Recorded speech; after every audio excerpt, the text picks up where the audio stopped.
Yung ginawa mo kanina, nakita mo nakaparada rito. Hindi sir, ano kasi?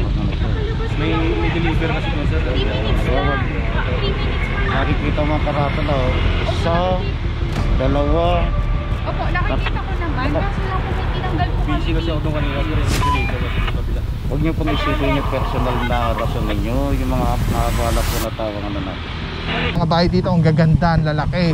May mga parking space. Specific location natin is dito sa may St. Paul University, Quezon City.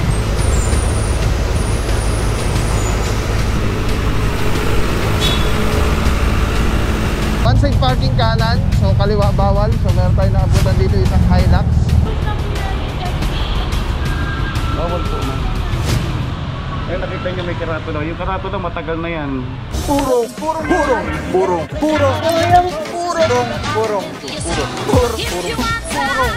pagmamahal. Purong pagmamahal. Purong pagmamahal.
What's up guys? Papa Pao View, purong pagmamahal.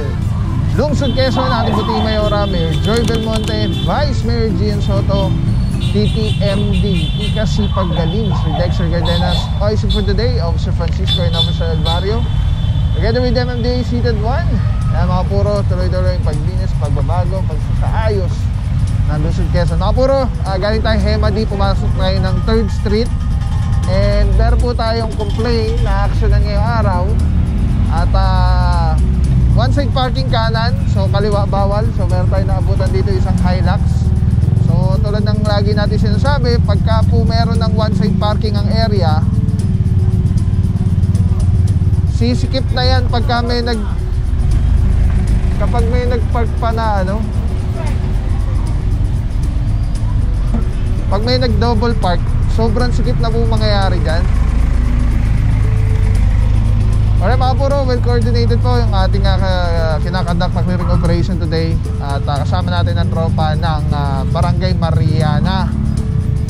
Alright mga puro, ito may driver naman, titikita na lang po ito. Ayan, cooperating naman, nabigay na yung driver's license.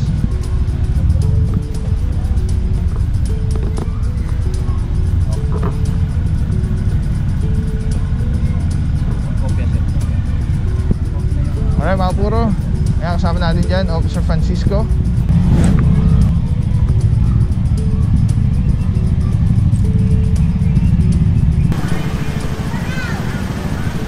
Alright mga puro, specific location natin is dito sa may St. Paul University, Quezon City.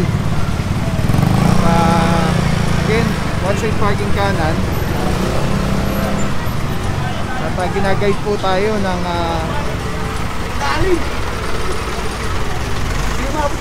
ang barangay ngayong araw na to.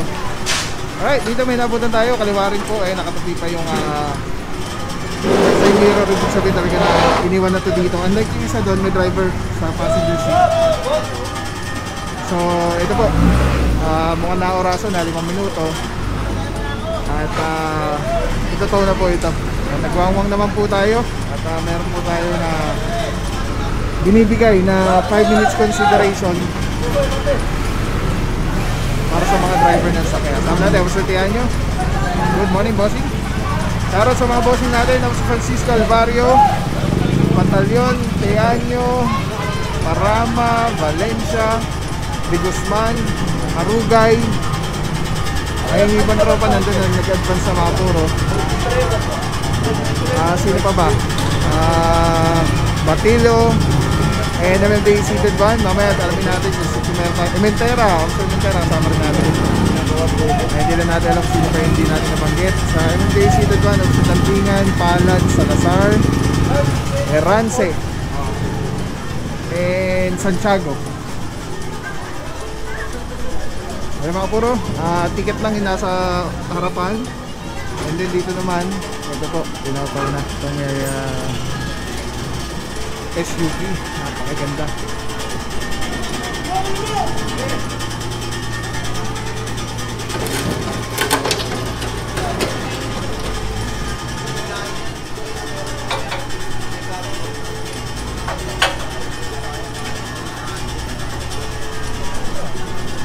Yan mga por, may reklamo dito sa area. So ang tingin ko lang is dito lang din siguro yung driver nito, yung may-ari is feeling ko dito lang sa eskwelahan. Baka nagsundo, nagatid ng estudyante.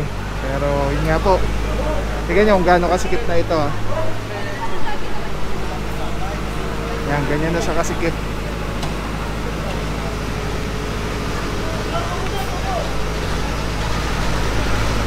Kaya po ito nga,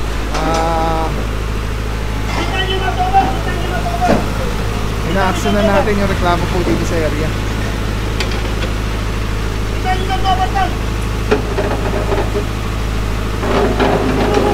Alright mga puro, pag nataw po yun yung sasakyan ay iwan lang po yan na yung impounding notice. Pwedeng iwan lang kung saan nakapark yung sasakyan nyo, or kung merong nakakilala doon sa may-ari or may guardia, kung establishment man siya, pwede ibigay na lang doon para iabot nyo na lang doon sa may-ari pagka lumabas sa pagtumating na.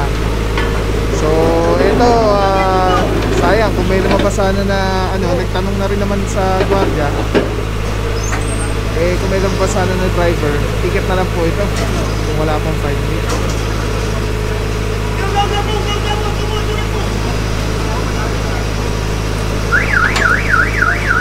At dito naman po sa Quezon City, tulad nga nung nasa unahan yung tinitikitan niya ako sa Francisco, hindi po confiscated ang driver's license. You can settle it for 10 days. Tapos after 10 days, pag hindi nyo po inasikaso, i-forward yan sa LTO. Tayo, single ticketing system. So pagka natikitan po kayo, diretso paglalagay sa ticketing device ang gamit, diretso po yun, nagsisync yung data ng violation sa system ng LTO. So after 30 days naman na hindi nyo po sinettle, so ibig sabihin nasa LTO na yung inyong violation na forward na, is pwede na kayong padalhan ng subpoena regarding dun sa violation nyo. So magkakaroon ng alarma yung lisensya nyo o yung sakyan nyo na hindi nyo ma-renew, mahirapan kayo, kailangan nyo muna asikasuhin ayusin.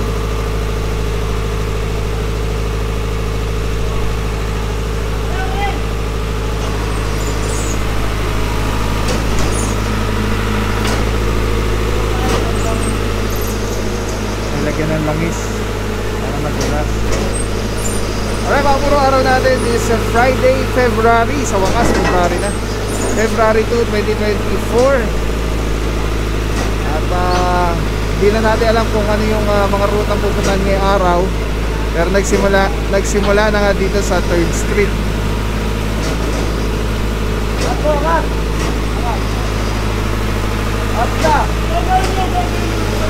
Yakat laban! Mga puro yung guardia, mukhang yung guardia nakukuha ng impounding notice.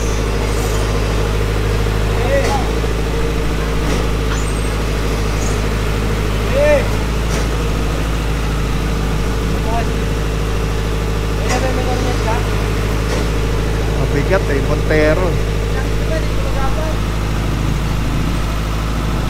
Alright mga buro, diretso pa tayo doon. Advance tayo, tingnan natin kung ano nangyari doon. At ito, wala, ano na to, exit na to. More than 10 minutes na to. Wala pa rin kong driver. Wala malabas.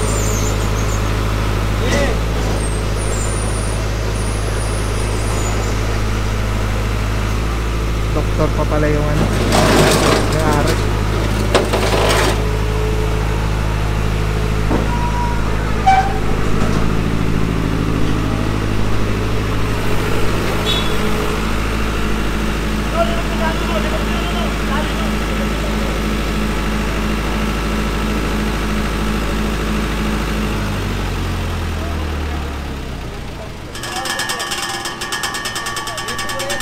Alright, let's go guys.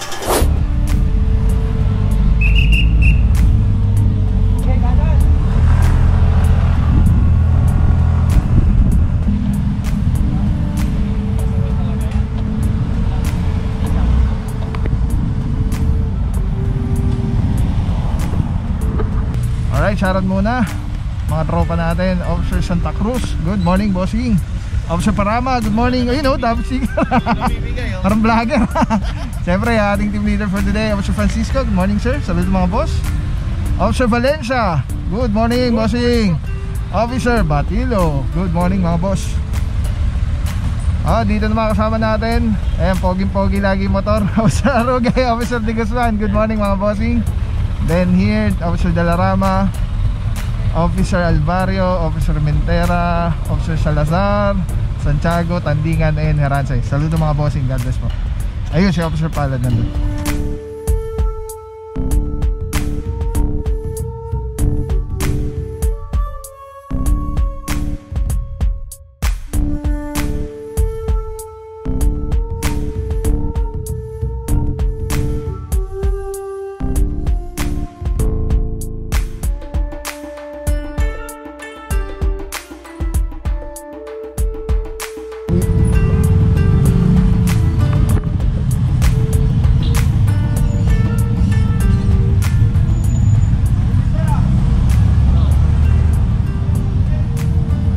Alright mga puro, mukha ito na yung target area. Kaya lang upon arrival dito sa area, wala po tayo nakita naka-obstruct. Malinis po. As well doon sa barangay, sinisigaw ni barangay, malinis daw. So ibig sabihin, negative. Wala tayong naabutan po.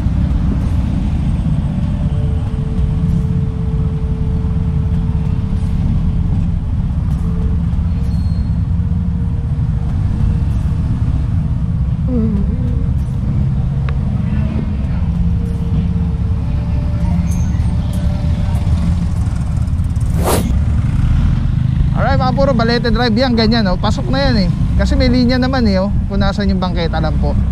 So okay na yan silang ganyan. Malinis po dito sa area. Bukod tangi actually. Ito, may isa pa.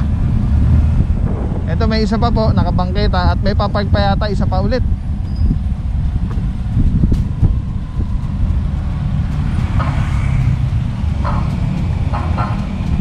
Park muna tayo sa tama. Dito tayo sa lilim.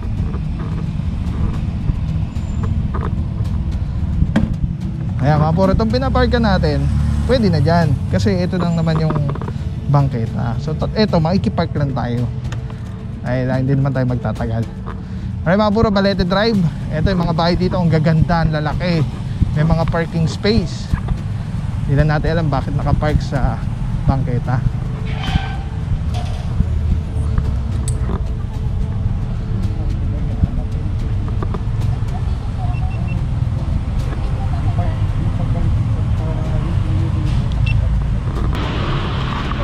Tikitan ko na lang kayo ha. Dito bawal po man. Nakita nyo may karatula. Yung karatula matagal na yan. Titikitan ko na lang kayo. Saan na po yung driver's license? Bigyan lang namin po kami sa Ano po ng driver's license? Admit lang po. Alright, mga puro no, hindi natin alam kung ano yung reason ni madam, pero ang point kasi dito is unattended po yung sasakyan.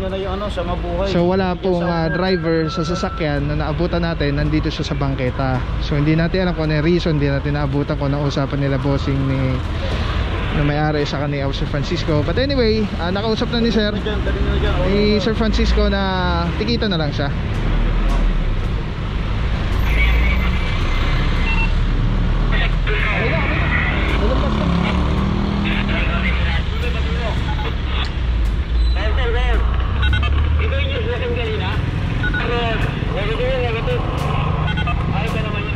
Mga puro no, tulad ng sabi natin kanina, ito po yung bangketa.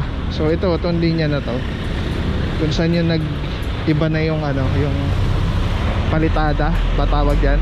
Ayun, no, parking both sides. Ito nga medyo usli yung puwetan, pero okay na po yan.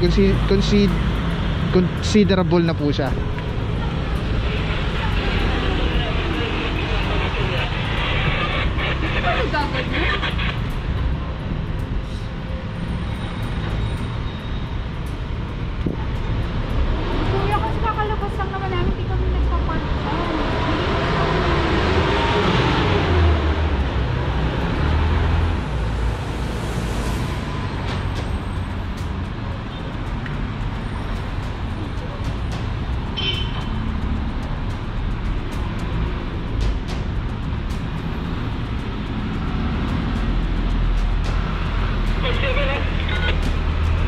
Alright mga puro, naiabot na po yung driver's license at titikitan na lang po itong sasakyan. Ayan, paalala ulit, mag-park po tayo ng tama sa tamang parkingan. Mga puro, diretso po tayo doon at nag-advance sa team at ito, tinitikitan naman na po ito ni Officer Francisco. Gamit yung e-ticketing device, naka-synchronize po yung niyan, yung system natin sa single ticketing ng LTO.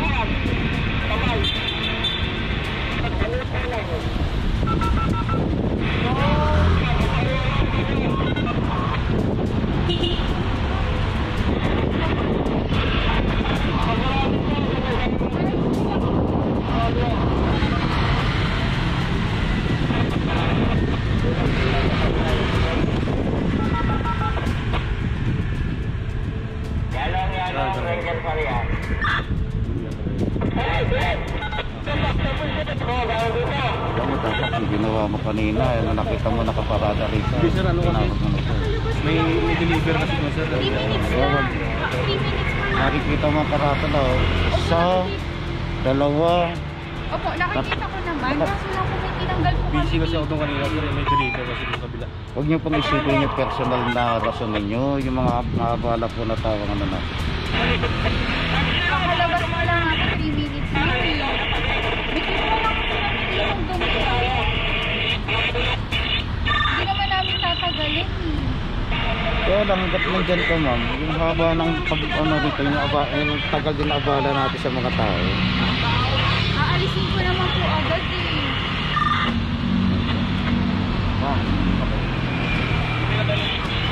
Ay mga puro, issue na po ng ticket si madam. At yan, next time po talagang po, bawal po talaga, lalo sidewalk ay ito po ay daanan ng tao. Alright, diretso po tayo mga puro, natikita na po. Nag-advance sa yung team. Let's go guys. Puro pagmamahal. Maraming salamat sa iyo. Walang papapaw. So thank you so much sa wala sa akong support, tiwala. Wala akong masabi kundi thank you so much. Thank you sa Panginoon at ingat kayo palagi. Again, kung wala akong papapaw. So thank you so much. God bless you. Purong pagmamahal. Thank you so much. God bless.